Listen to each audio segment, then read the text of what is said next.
Voici la situation qu'on étudie. On imagine qu'oméga est la réunion disjointe d'un certain nombre de parties, ici 4 parties. À ce moment-là, on parle de partition. Ces parties forment une partition de oméga. C'est un mot du vocabulaire courant. Par exemple, à la fin des années 90, on a assisté à la partition de la Yougoslavie en 7 pays indépendants. Maintenant, pour n'importe quel événement B de oméga, B est la réunion disjointe de ces 4 parties, A inter B, A2 inter B, etc. Et la réunion étant disjointe, on peut écrire la probabilité de B comme somme de ces 4 probabilités. Deux petites remarques. Une des parties peut être vide ici, A inter B. Ce n'est pas un cas particulier, ça donne que P de A inter B vaut 0. C'est tout. Deuxième remarque, il y a vraiment un cas particulier, c'est la partition avec deux parties. A union A bar égale oméga, et on en déduit cette réunion pour n'importe quelle partie B. On l'utilisera beaucoup et on y reviendra. Un petit dessin sur ce cas particulier qui sera très utile dans la suite du cours. Dès qu'on a une partie A de oméga, avec A bar, elle réalise une partition de oméga. Et si on prend maintenant une partie B, on obtient bien B, réunion disjointe de A inter B, qu'on lit ici, et de A bar inter B, qu'on voit ici. Maintenant, on revient au cas général.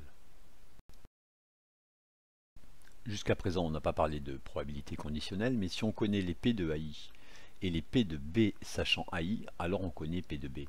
Parce que P de AI inter B peut s'écrire P de AI fois P de B sachant AI, pour chacune des valeurs de I.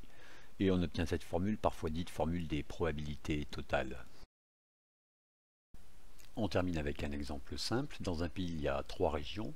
On connaît les proportions des populations dans les 3 régions.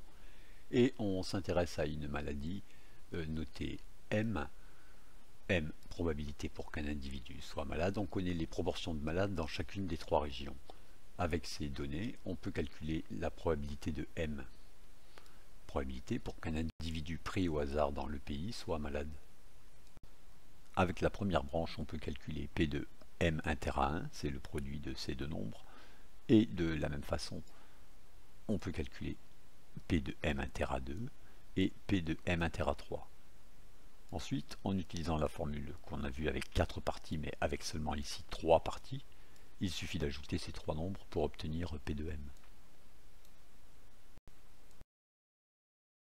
Deux derniers points, notez qu'en fait on n'a calculé que des pourcentages de pourcentage. 1% de 30%, c'est 0,01 fois 0,3. Et dernier point, au bac, s'il y a 3 ou 4 parties, on n'exige pas vraiment ces formules.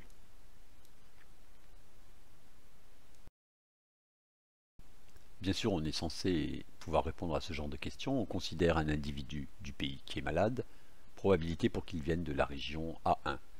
Alors, ça va être le rapport de ce nombre par rapport à la somme des 3, mais on veut des formules. Ce qui est demandé, c'est P de A1 sachant M. Alors, c'est P de M inter A1 sur P de M, c'est-à-dire que c'est bien ce nombre divisé par la somme des 3.